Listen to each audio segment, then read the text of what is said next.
Tessalônica era uma cidade marítima. Então você pode imaginar a última vez que você esteve à beira de uma praia, à orla de um mar. Você lembra que naquele momento você ouvia o barulho das ondas vindo e de repente alguém gritava: cuidado, porque a onda arrasta você para o mar. Você lembra quando foi a última vez que você caminhou, descalço sobre a areia do mar, e você então pisava, a areia era tão fofinha que você fez um excelente exercício físico, jogando talvez alguma bola, fazendo uma caminhada. Assim era a cidade de Tessalônica, uma cidade marítima que foi fundada no ano de 315 de Cristo. Uma cidade de 315, até mesmo antes de Cristo, e ela foi fundada por Cassander, cunhado de Alexandre o Grande.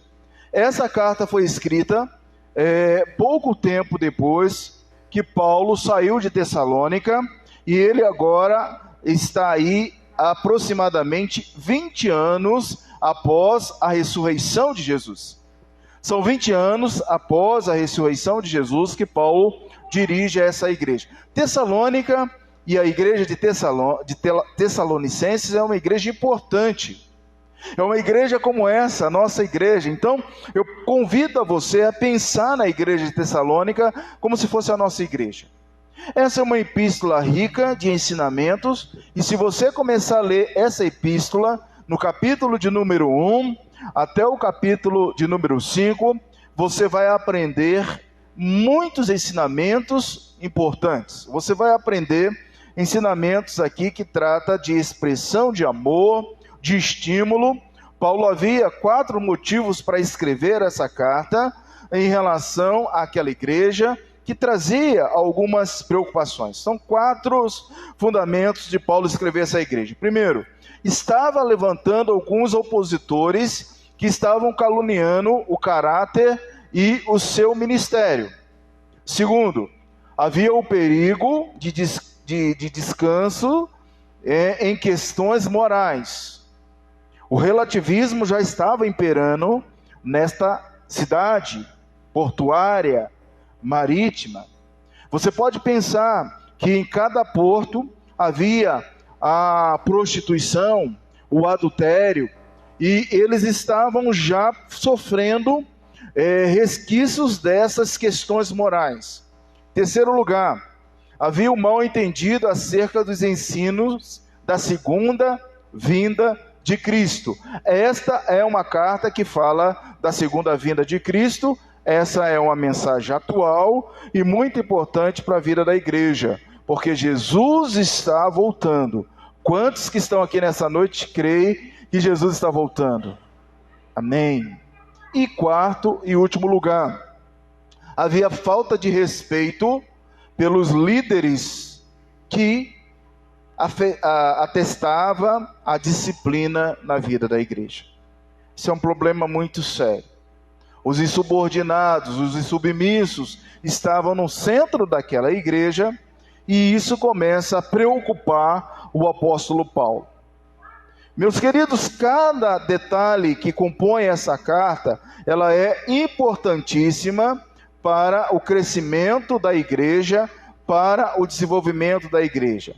Há nessa carta uma exortação geral de se viver de maneira santa e o amor fraterno. Capítulos 4, de 1 a 12. Há uma instrução sobre o destino dos mortos, que desemboca, porém, numa fórmula encorajadora. Ainda nessa noite, você vai ver a Shekinah de Deus em meio à comunhão, a glória de Deus em meio à comunhão. Quando é que isso se dá? Ainda essa noite nós vamos estudar. Em terceiro lugar, novamente uma instrução sobre a data do último dia, e passa ele agora para uma advertência para que nós venhamos estar atentos, vigilantes, porque Jesus está voltando e a vinda final de Cristo está muito próxima, que é do capítulo 5, do versículo 1 ao versículo de número 11. Então, alerta, porque esse é o nosso assunto de hoje, a respeito, então, da vigilância da vinda de Cristo. E, por fim, um variado trecho expositivo, a partir do capítulo 5, 12 a 22, que aborda o nosso assunto desta noite. Então, capítulo 5, do 12 ao 22, são advertências, pelo qual nós lemos nessa noite. Mas o capítulo 5 fala, olha aí, você pode olhar já na sua Bíblia, a vinda certa e repentina de Jesus. Se Jesus voltasse agora, deixa eu trazer essa imagem na sua mente. Se Jesus voltasse agora, você tem certeza que estaria com ele? Se Jesus voltasse agora, os anjos tocassem os seus clarins e nos céus raiasse a igreja de Cristo, você ficaria ou você iria? Essa é uma carta. Eu vou dizer uma coisa para você. Você não gasta mais de 20 minutos para ler essa carta. Eu quero desafiar você a ler esse texto. Quantos que estão aqui já leram 1 Tessalonicenses, o livro de 1 Tessalonicenses?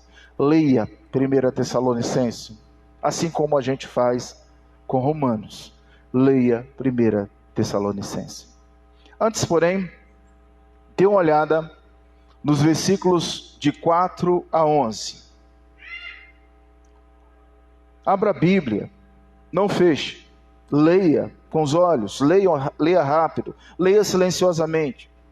O nosso contexto anterior, queridos, fala sobre a necessidade de vigilância. Paulo está abordando essa necessidade porque os dias são dias de trevas. Paulo está falando que nos últimos dias nós viveríamos dias de trevas, de lutas, de dificuldades, que haveriam sinais da vinda de Cristo, que muitas pessoas estariam sedentas de uma transmissão de um evangelho genuíno, puro, legítimo, que muitas pessoas estariam tendo coceira em seus ouvidos para ouvir a palavra de Deus. Dias de trevas. Os eleitos amados são filhos do dia. Aqui nesse contexto anterior, nós vemos e entendemos que nós somos de dia, que você anda de dia, que você não é da noite. Meus irmãos, andar de dia é ter a visão de tudo, andar de dia é ter a percepção de tudo. Quando você anda de dia, você vê os perigos, você vê aquilo que pode te abater, te derrubar. E se você está andando de dia e tem uma casca de banana ali, você não vai passar sobre aquela casca de banana, porque você pode cair, você está vendo. Mas se você está andando de noite, aquela casca de banana pode estar ali, e de repente você não pode ver, e de repente você pode passar por cima dela. E diz a história que era uma senhora muito chique, e que andava no shopping com um escarpão. Se você imagine uma senhora esbelta, chique, elegante, com um salto Luiz XV, andando, marcando o território, porque vocês sabem que as mulheres marcam território. E elas marcam território, batendo forte o salto do sapato.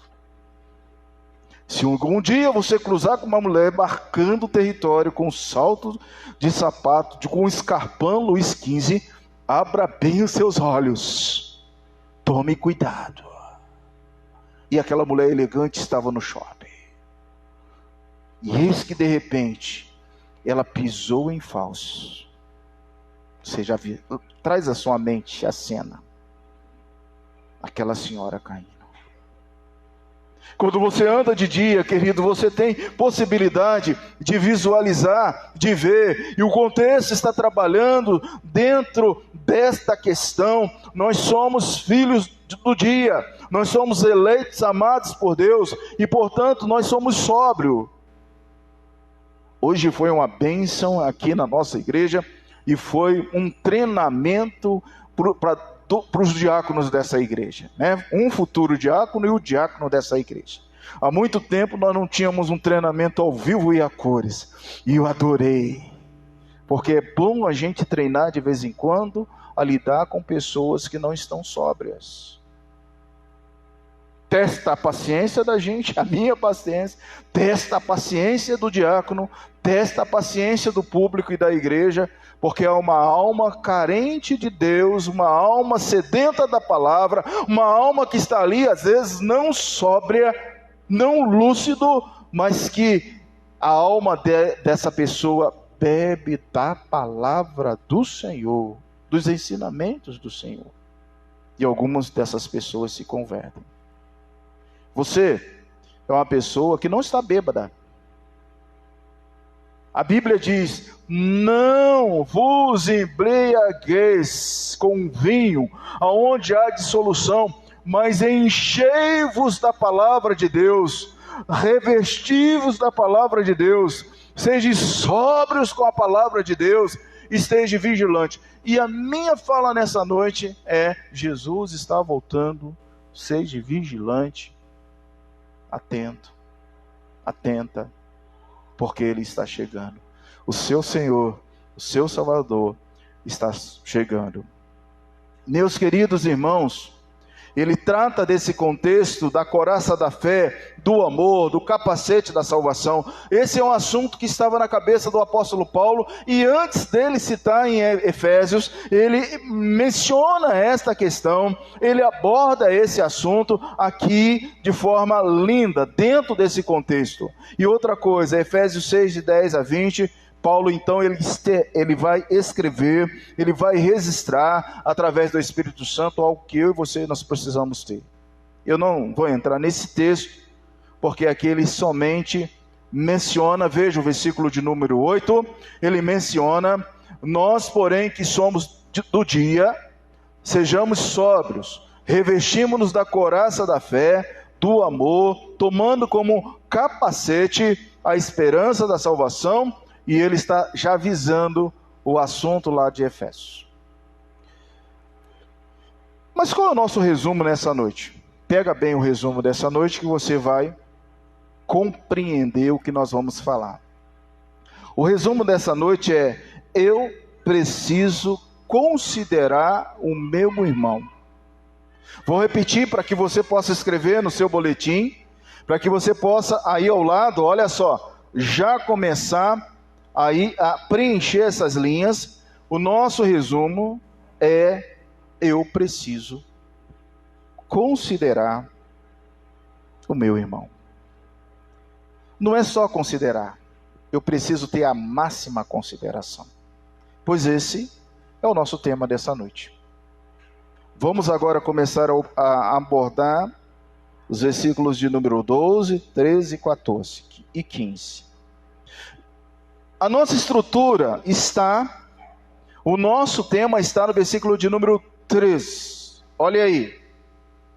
E que os tenhais com amor em máxima consideração.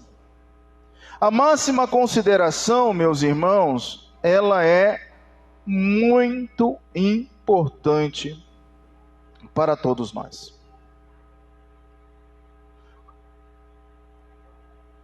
Eu poderia e deveria afirmar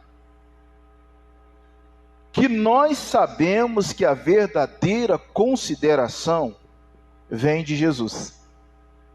Eu sei que você sabe disso. Sim, nós sabemos que a verdadeira consideração vem do Senhor Jesus. Pois o Senhor Jesus, Ele é o cabeça da igreja. Pois o Senhor Jesus é o noivo da igreja. Pois o Senhor Jesus é o seu Senhor, é o seu Salvador, é o seu remidor, é aquele que não faz em nenhum momento acepção de pessoas. Ele nos chamou e por isso nós estamos aqui, e por isso a igreja está presente, linda, coparticipativa. Mas tudo que você espera não é a máxima, mas é um pouquinho de consideração. Tudo que eu e você esperamos não é a máxima, mas é um pouquinho de consideração. A esposa espera um pouco de consideração do seu marido. O marido espera um pouco de consideração da sua esposa. Os pais esperam consideração dos seus filhos. Todos nós esperamos um pouco de consideração. Sabe por quê? Eu gostaria que você pensasse por que você espera um pouco de consideração. Talvez as doenças psicossomáticas estão aí por causa de falta de consideração, por falta de observação, por falta de gentileza. Há no Rio de Janeiro uma frase que diz: gentileza gera gentileza. E isso nada mais é do que consideração. Sabe quando foi a última vez que você ficou triste? Busca aí. Foi por falta de considerar, uma palavra ríspida, alguém que não observou. E às vezes deixa eu conversar com os meus irmãos aqui, sexo masculino agora, passar para você um recado. Nós homens, quantos homens nós temos aqui, só para eu ter uma visão geral? Tem bastante, nossa igreja está bonita de homens. Você, meus irmãos, e eu me coloco aí ao lado de você agora, quantas vezes a esposa, o seu cônjuge, faz o cabelo, tem algumas que até pintam de preto para louro, de louro para ruiva, de ruiva não sei para quê, porque tem tanto tipo de cor, hoje até azul tem, já vi até cabelo azul. Aí a pessoa chega assim: oi bem, oi, você não notou nada não? Ixi, lascou. Aí você começa a procurar: ah, sim, hoje você mudou o tapete da nossa sala. Não. Bem, oi, você não percebeu nada não? E hoje é o dia do seu aniversário. Não. Perdeu 2 pontos já. Oi, bem, oi. Você já falou oi quantas vezes? O que está diferente? Aí ela já vai ficando. Até que ela mesma diz: você não percebeu que eu pintei o cabelo? É mesmo? Meus irmãos, nós temos dificuldade nessa área de observação e muitas vezes de consideração. Mas o homem também passa por essa neura, por essa necessidade. Muitas vezes as mulheres não observam, não consideram. Muitas vezes as irmãs também deixam a desejar. E aí eu vou falar pelas minhas irmãs agora, falar com vocês, irmãs queridas, considere seus maridos. A Bíblia ensina isso. A Bíblia diz que o homem é a coroa da criação de Deus, e vocês é a coroa da criação do homem.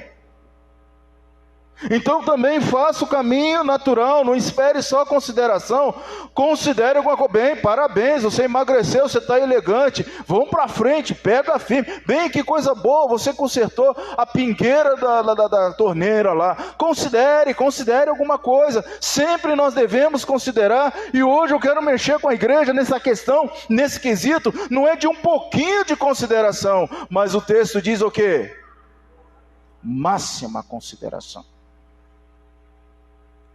Aumenta a frequência da consideração. Era o ano de 2010. Um velho pastor de cabelos brancos, visão turva, cansado pelos embates do ministério, desgastes ministeriais, me chamou em particular e chamou também a minha esposa. E aquele velho pastor fez alguns questionamentos muito propícios a essa pessoa que vos fala.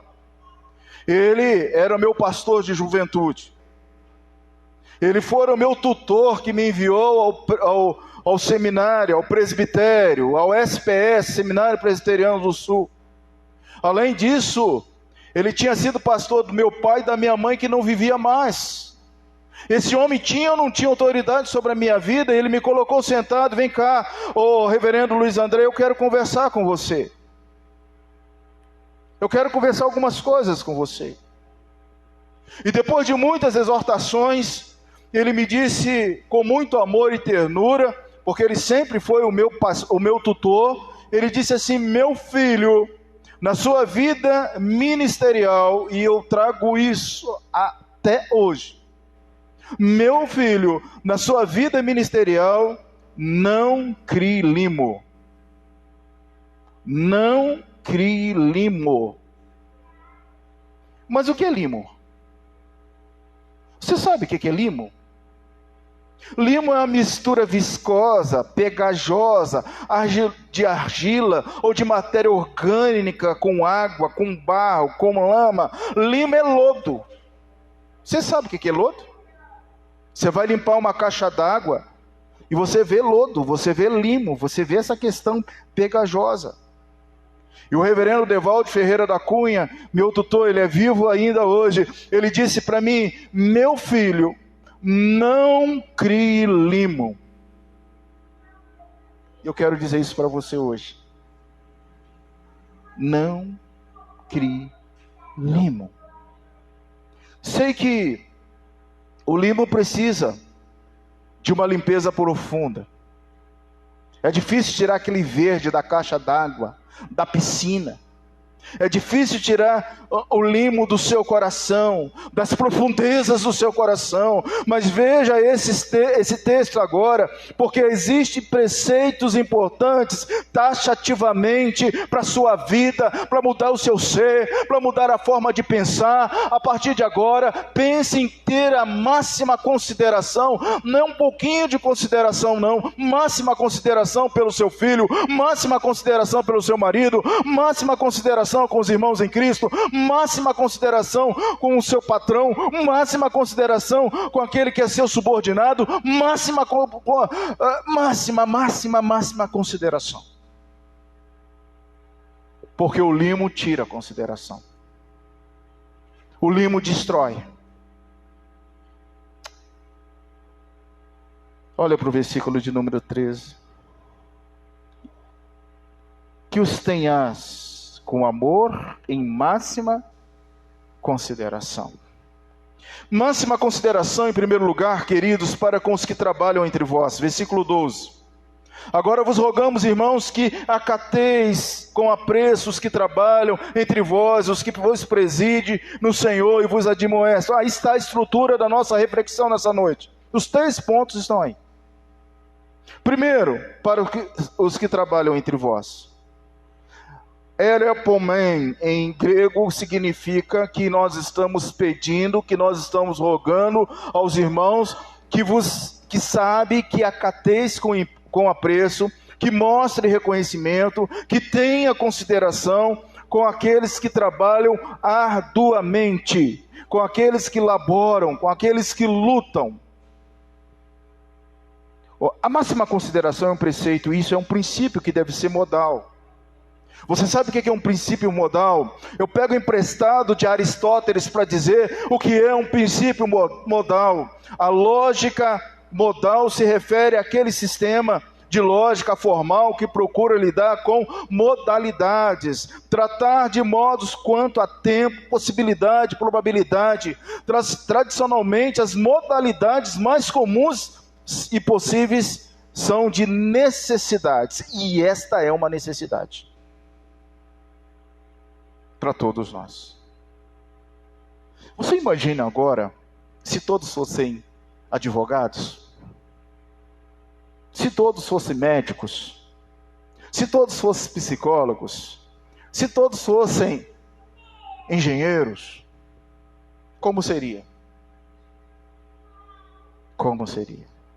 Mas sabe de uma coisa? Deixa eu revelar uma coisa para você. Aqui o texto está chamando nós, para que venhamos considerar uns aos outros, porque todos nós somos filhos amados, eleitos de Cristo. Eu não sou melhor do que você, você não é melhor do que eu. Nós devemos considerarmos mutuamente num princípio modal. O direito trabalha com o operador modal, o direito é modal, o direito trabalha com uma lógica formal que representa modalidades, usando os operadores modais. O direito é modal. Como nós podemos ver, por exemplo, era possível o assassinato de Arnaldo? Arnaldo foi possivelmente assassinado. São exemplos que contêm uma noção de possibilidade. E se contém uma noção de possibilidade formal, trata-se de um aspecto, de uma noção tratada como o operador modal possível aplicado à sentença, ao julgamento. Olha, eu traduzo isso para o nosso relacionamento. É necessário que eu considere você ao máximo? Sim. Porque esta é a modalidade de Cristo Jesus. Verso 13: apreço para aqueles que vos presidem, porque o versículo de número 13 trata que o elemento da consideração é o ágape. O ágape é um complemento do pensamento paulino ao afirmar que a máxima consideração deve ser motivada pelo ágape, pela obra que ele realiza, pelo amor que é a base de tudo, porque Jesus me comprou com seu precioso sangue, me lavou, me redimiu, e agora não sou eu que vivo, mas Cristo vive em mim, e por isso o sangue de Cristo passa por você. Máxima consideração. Máxima consideração, em segundo lugar, para os que presidem, versículo 12, entre vós os que presidem, vós que estão postados, colocados à frente, vós que estão na cabeça, no governo, que exerce o governo da igreja, a liderança, ter a máxima consideração pelos presbíteros, docentes e regentes, não é um privilégio desses oficiais, mas nós, eleitos e escolhidos por Deus, temos uma responsabilidade diante da igreja do Senhor Jesus Cristo, e todos esses eleitos serão por nós um dia justificados. Então o pastor, o presbítero, eu preciso ter a máxima consideração por esses homens, porque esses homens foram eleitos por Deus. 1 Pedro 5, 1 e 2, você que é rápido, abra aí no seu aplicativo, abra a Bíblia. É um texto que passamos, já expomos esse texto aqui. Diz assim: portanto, apelo para os presbíteros que há entre vós, e faço na qualidade de presbítero, diz o Pedro, como eles testemunhas dos sofrimentos de Cristo, como alguém que participará da glória a ser revelada. Diz o texto: pastorei o rebanho de Deus, que está nos seus cuidados. Meu irmão, você não sabe o quanto você é precioso para Jesus, o quanto a sua vida é linda, o quanto nós que estamos à frente da igreja oramos, choramos, sofremos por vocês. Da última vez que você vê um pastor, tenha a máxima consideração. Da última vez que você vê um presbítero da sua igreja, tenha a máxima consideração. Presbíteros nós sabemos que são os anciões, são os colocados, os bispos, são vários os títulos que nós damos para presbítero, são os líderes que Deus colocou para o seu bem-estar.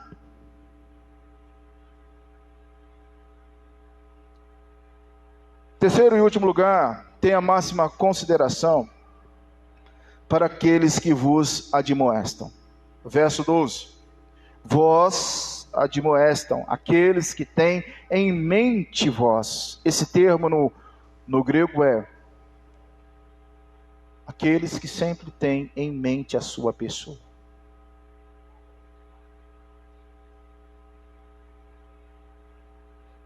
Ter a máxima consideração é saber que toda a admoestação visa a edificação e o crescimento. E admoestar não é bom. Muita gente fica triste. Muita gente sai de igreja e vai para outra igreja porque houve uma admoestação, então ele quer fugir da realidade, mas o problema vai com aquela pessoa. Observe o verso 14. Veja o verso 14. Exorto-vos também, irmãos, a que admoesteis os insubmissos. O que é a insubmissão? A insubmissão é a falta de obediência. Mas o que é a obediência? A quem eu devo obediência? Porque existem submissos no meio do corpo de Cristo. E qual a consequência da insubmissão? A consequência da insubmissão é a quebra da obediência. Um insubmisso não é obediente. E toda falta de obediência quebra a consideração. A máxima consideração para com a liderança que tem em mente a sua vida vai te corrigir. Paulo ele chega dizendo assim: existem preceitos para todos nós. Eu rogo a Deus, eu rogo a vocês, meus irmãos, que não esqueçais desta ação de apreço, de bom preço, de amor para uns com os outros. Paulo exorta, meu irmão, que ainda, além da insubmissão, dos insubmissos, nós devemos cuidar de outras questões, como por exemplo, consolar os desanimados.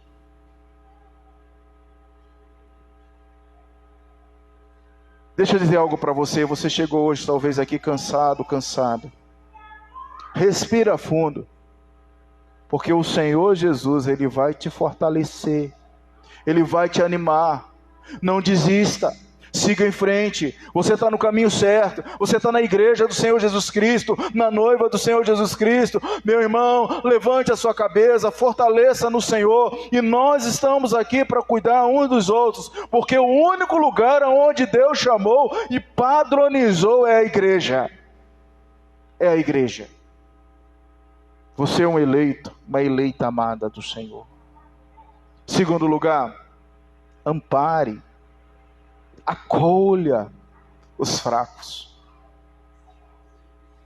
E eram perto assim das 3 horas hoje, e de repente entra o terceiro do dia. Hoje foi bênção pura na vida da nossa igreja. E entra alguém dizendo assim: um gaguinho, você tem um prato de comida para nós? Falei: você deu sorte, rapaz.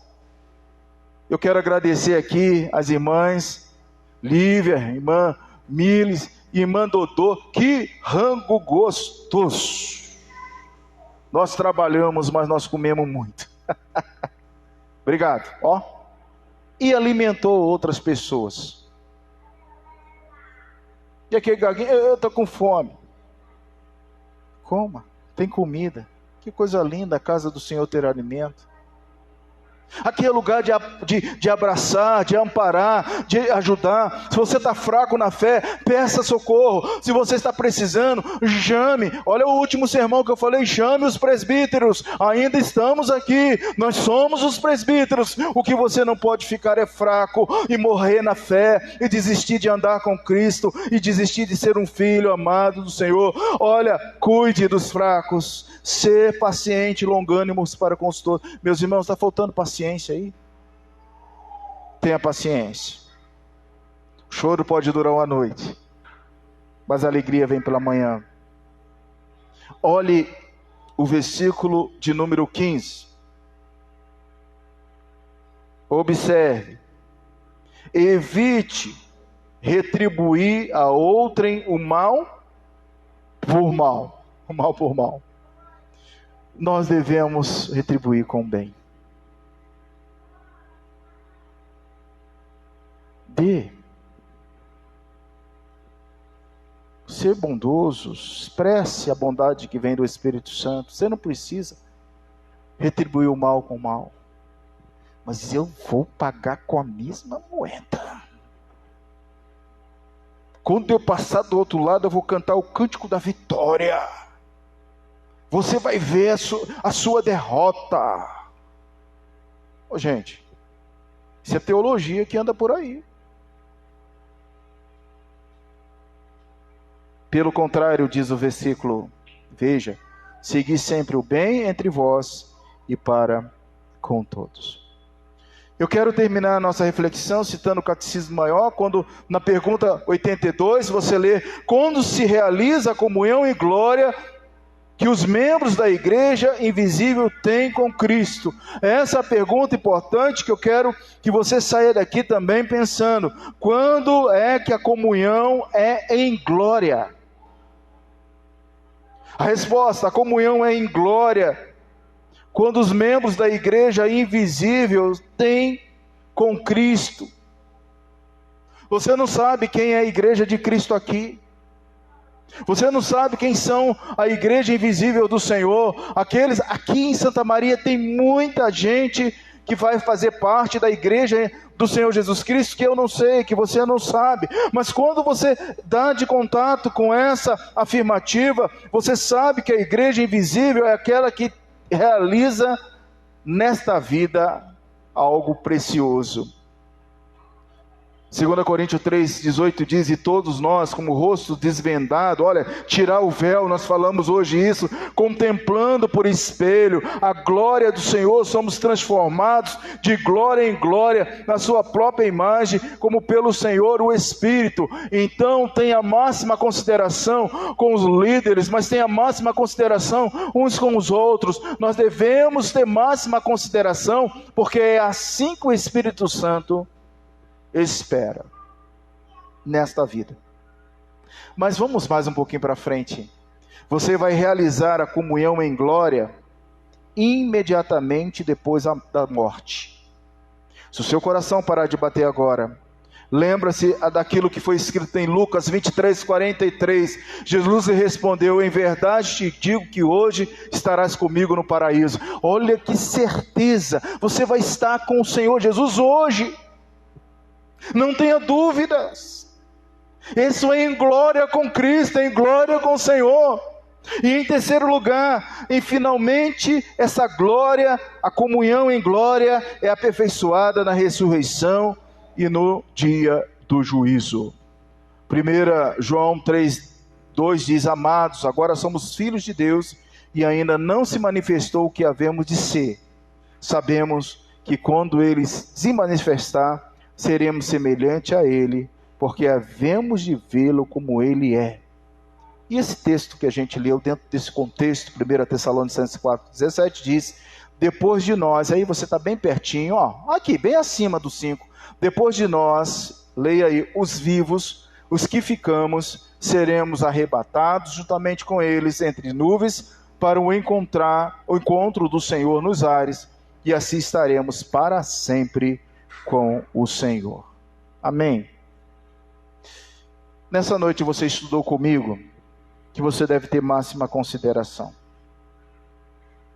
Devagarzinho para você entender. Máxima consideração. Não é um pouco de consideração. Máxima consideração. Máxima consideração com aqueles que trabalham entre vós. Máxima consideração para os que presidem, lideram. Máxima consideração para com aqueles que admoestam.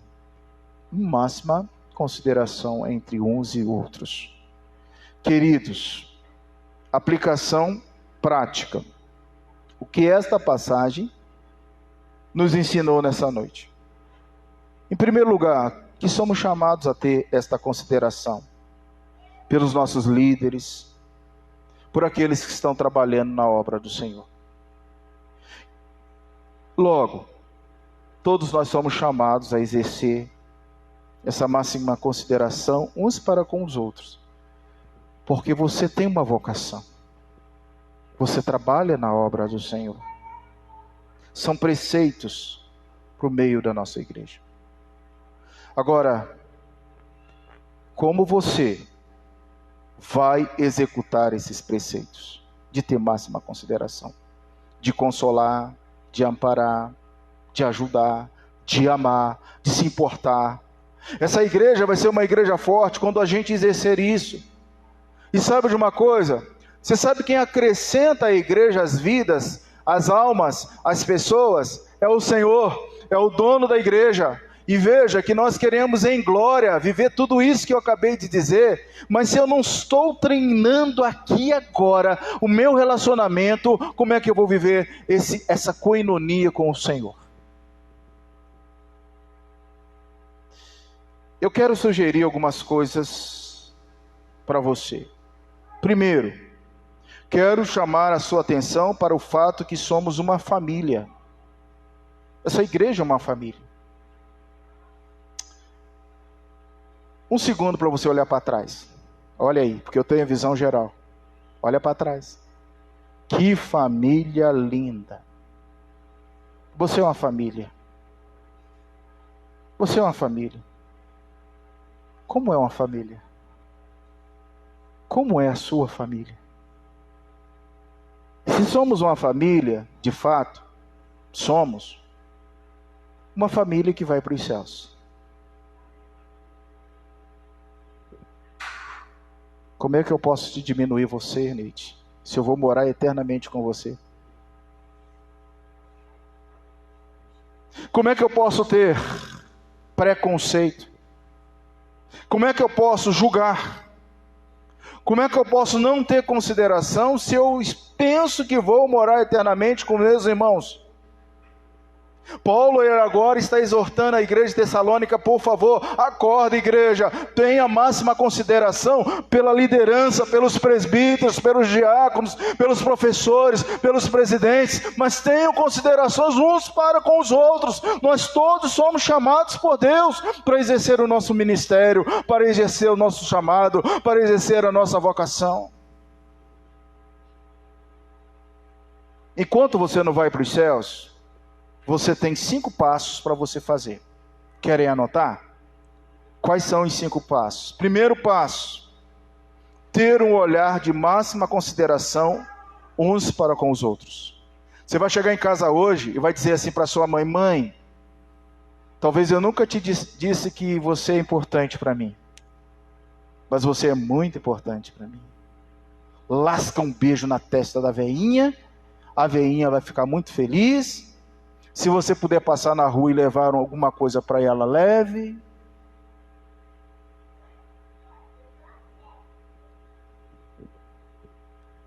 Quantos casais nós temos aqui nessa noite? Quantos? Levante a mão. Casais. Casais casados. Casais casados. Os casados. Quero te desafiar hoje a considerar o seu cônjuge. Talvez você está cansado. Mas você vai considerar e vai dizer: em Cristo Jesus, você é importante na minha vida. Até porque você me ensinou muitas coisas. Considere.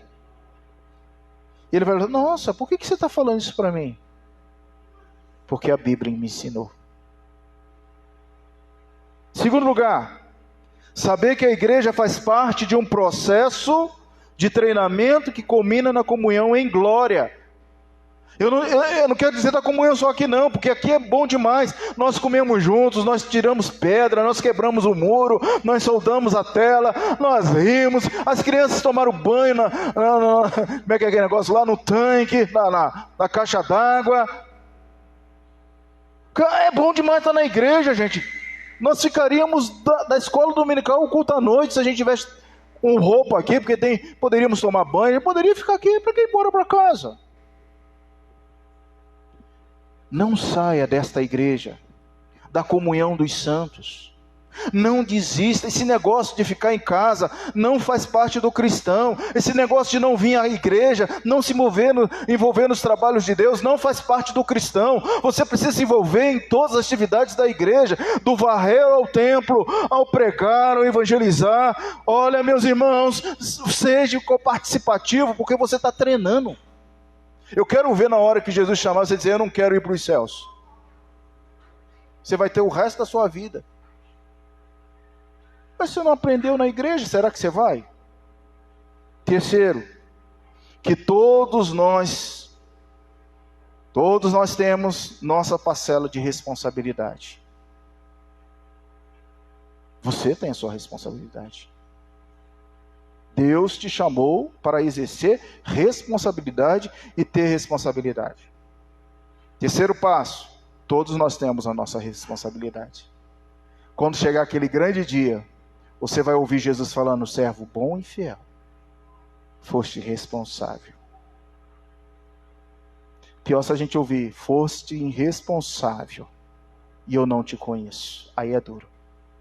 Quarto passo, que a nossa igreja precisa demonstrar, viver e praticar a máxima consideração. Essa igreja, você que é a igreja de Cristo, essa denominação colocada aqui nesse lugar, precisa demonstrar. Quarto passo, demonstrar, viver e praticar. Demonstrar, viver e praticar. O quê? Um pouquinho de consideração? A máxima consideração. E para terminar, quinto passo, desejar. Você que está escrevendo, escreva de novo. Desejar. Você que está escrevendo, escreva de novo. Desejar. Mas desejar o quê, pastor? 3 vezes desejar? Desejar ser submisso à palavra de Deus. Isto é, obediente. Porque quando eu não desejo ser submisso, eu vou ser insubmisso. E os insubmissos não herdarão o reino de Deus. Amém?